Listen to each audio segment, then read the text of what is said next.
Hey everybody, welcome back to YouTube. Hello, YouTubers. What we got here is my bass compressor, my BP10 bass compressor. You think it's maybe a little bit of an audio video, but it's not. It's a conductivity video. The problem is when I plug it in, so two things. This is the input, so from the guitar or the bass in. It also has a on-off switch to allow you to power it up. Okay, and if that's off, basically it kills the circuitry. You can kill the battery by putting that in and leaving it on, because it basically wires up and connects the circuitry. So going in here has two functions: audio signal in to the compressor, and also an on-off circuit for the electronics. So even though the light's not on, there is still power going through and getting ready for the sensors, so that when you click on that, it comes on. Now here's the problem. Right there, part of the problem. It's a little intermittent.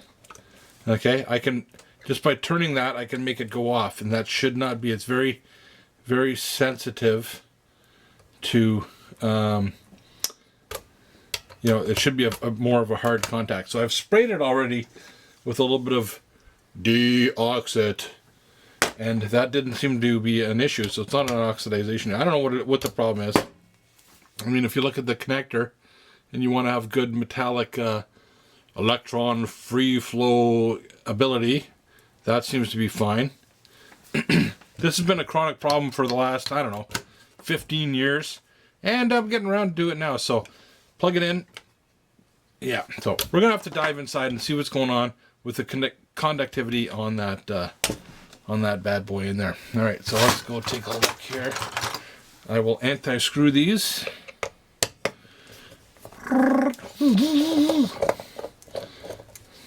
And we'll see. I'm not going to test this through the bass amp or anything like that. That's really not the issue.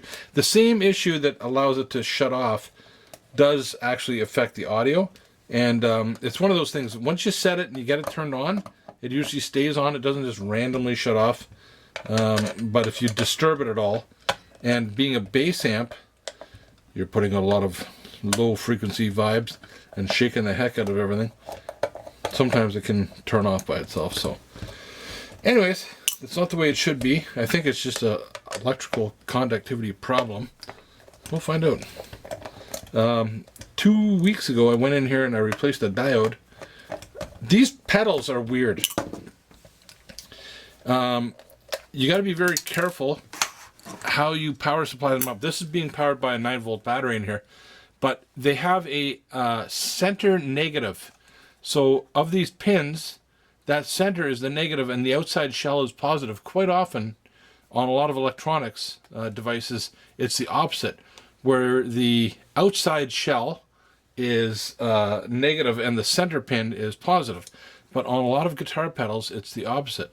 So positive shell and center negative. Always look at this little symbol here, and it tells you what kind of power supply. So what I'd done is, I think I had put a bad power supply on, and I fried a diode, a little protective diode on there, and I replaced that last week. But that's not what we're talking about this time.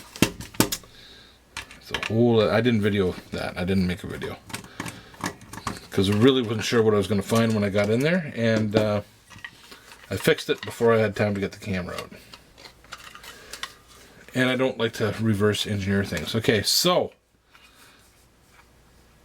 I've got this out so far. You know what? I'm going to go in a little further. I'm going to take out this secondary board. That's going to give me a little bit more room to play with. So I'll be back in a second. Okay, just for the hell of it, if you ever put the wrong power supply in here, you're probably going to blow this diode D2. I think it's D2. R2 D2. Yeah, and I ended up having to replace it. Okay, so that's what's going to die if you hook the wrong power supply up to it. Anyways, that's not why we're here today. So we're here today because the input, which is this one, has two functions. Like I said, it's got on-off and audio input. Now, pretty wiggly.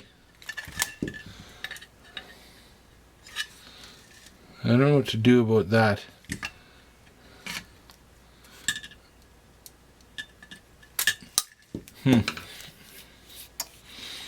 There's not much we can see in there.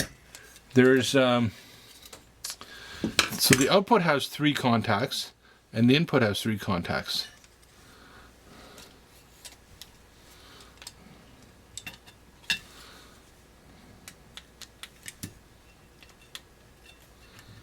I really don't know what to do about that. I don't have any bad solder joints.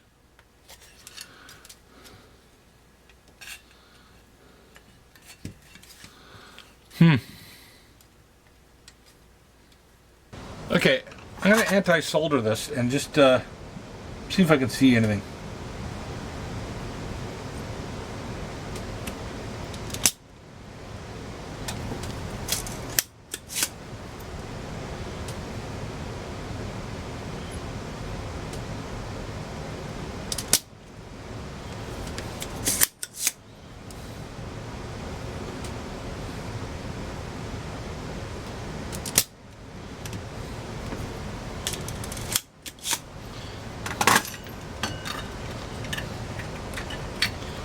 I don't know if you believe in these solder suckers, but there's the proof that basically just about came right out. This one here is a little bit more.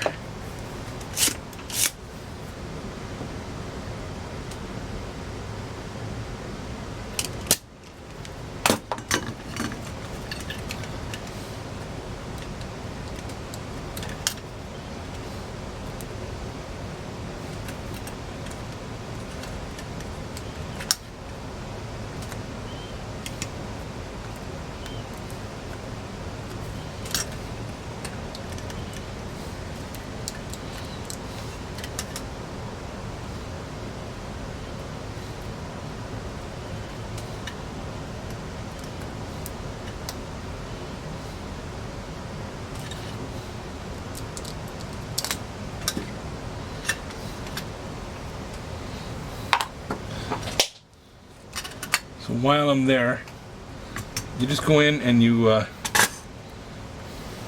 clean up. Makes it easier to get it back in.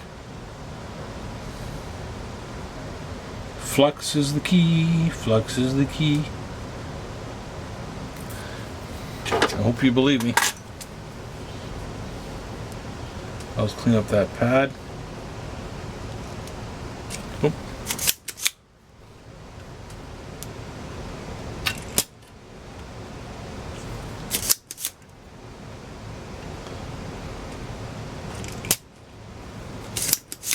That'll make it a lot easier to put everything back together.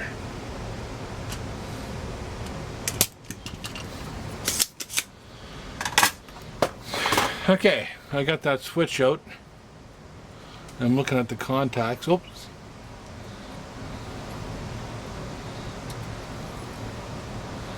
Yeah, there's not really much I can see.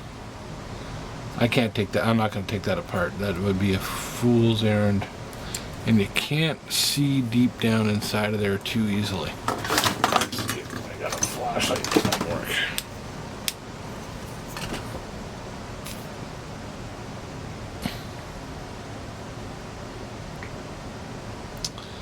There definitely are switches and stuff.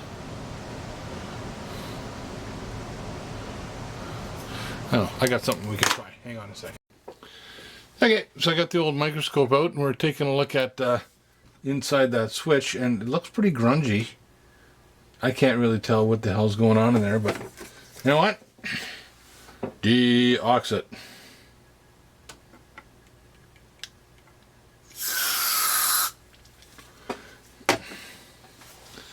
It'll either completely erode the plastic or clean the contacts.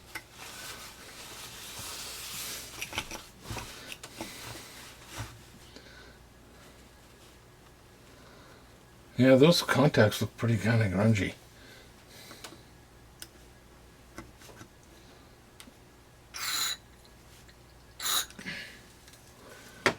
So I think one of those, well, one's going to be a ground, one's going to be a positive for the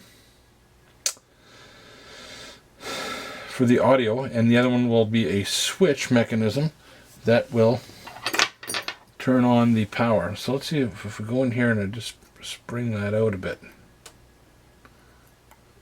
Can I get more positive while I'm cleaning it?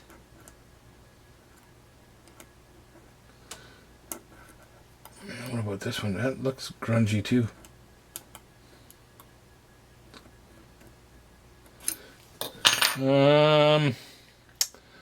I think I want a Q-tip. Let me get some supplies. We'll be right back. Yeah, okay, I'm right back.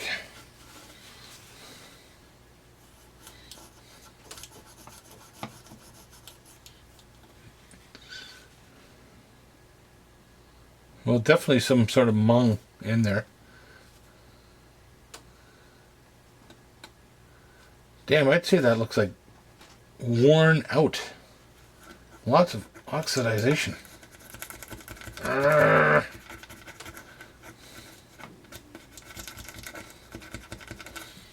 Oh, oh.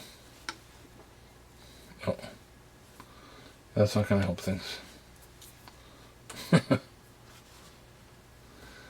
How's that look now? Furry?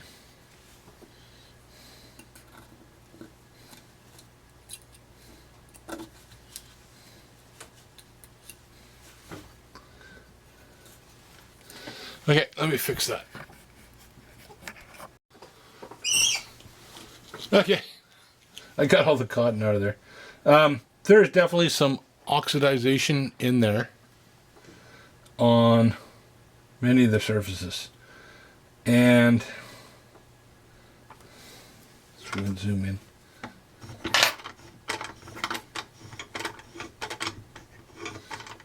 What the?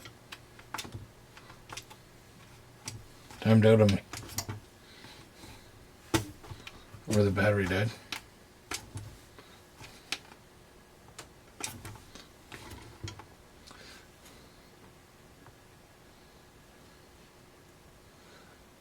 Yeah, there's some oxidization on there. So I've deoxidized it. And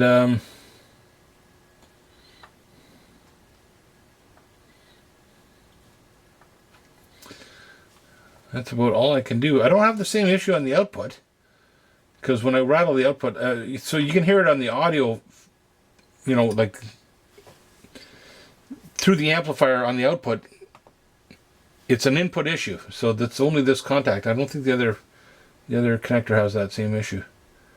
But yeah, definitely some corrosion there. So the option, one of the solutions might be just to simply, when I plug it in, to take this and, you know, plug it in and scrape it clean. And hopefully I get a good signal. Okay, I'm going to solder that back in, and we'll see what happens. Okay, so I'm going to solder this back in, and if I haven't told you before, I'll tell you again. Flux, flux, flux. However you want to apply it. Flux is your friend. It helps in so many ways. So a little bit of flux on there. Good quality solder. Whether it's eutectic or not, I'm not going to get into what that is. But up to speed here, and because this is these connections are also the mechanical input. I'm going to put a lot of solder on. I want a really good solder joint here. It's a electrical conductivity as well as a mechanical holding point.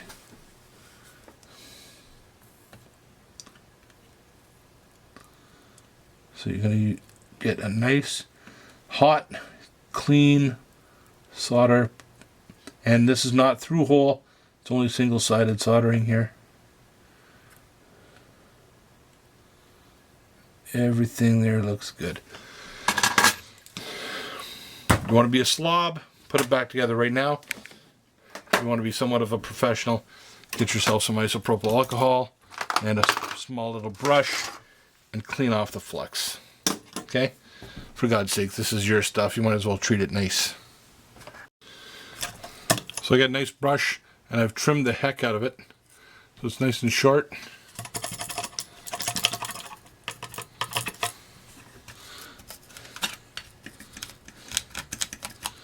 Get some isopropyl alcohol, clean it off,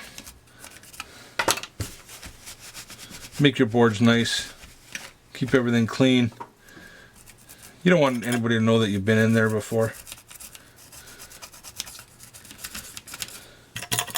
Okay, you don't wear dirty underwear. Why would you leave your boards dirty? I don't know, maybe you do wear dirty underwear. It's up to you. I clean them. Isopropyl alcohol, a little brush, a little bit of toilet paper so you can wipe your ass here. That's all it takes. Don't forget the flux is acidic. And if you have problems afterwards, you want to be able to isolate what it probably is. It's not something that you've done to screw up the board. Now let's see here. Okay, I just put it back together. I haven't tried it yet. All right, we're going to plug it in, see what happens. That's the output. That's the input. In and on. My God. We fixed it. For the short term. I don't know if oxidization,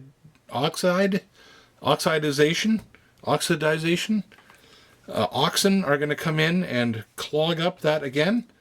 But there you can see that's the on-off switch. One, and we're good to go. So I don't know if it was the spraying it down or the re-soldering of the mechanical joint, but I can wiggle that. Oh, that's going to be so nice. I think we did it. So that's the thing, is when you're troubleshooting, if you do too many things at once, you don't know which one actually fixed the problem, right? You don't know which one fixed the problem. So I'm guessing the way that it mechanically seemed to solid up after we resoldered it, that maybe that was the issue. I should have showed you that there was 3 connections on the board, and each one had like 2 pins. It was like a fork coming through. Something happened, but all I know is if you did that before, it would shut off, and it doesn't do it anymore now. Another thing I should have done is these pots were pretty screechy. I might have to go back in and spray them with a little bit of deoxit, because they're like... So if you're wondering what a compressor does, well, air comes in here, there's a little motor in there, and it goes around, and then you get high pressure air coming out of here, and it keeps you cool when you're playing bass. No, that's not what a compressor does. Totally different video. Anyhow, that fixed up the input on a pedal, and it's very common to many pedals that the input is also the on-off switch for the electronics. If you're having trouble, take it apart, deox it, resolder your connector, put it back together, and rock on, baby. That's all I got for you this time on DAS Lab. Have fun, be safe, and for God's sakes, don't get any on you. See you next time.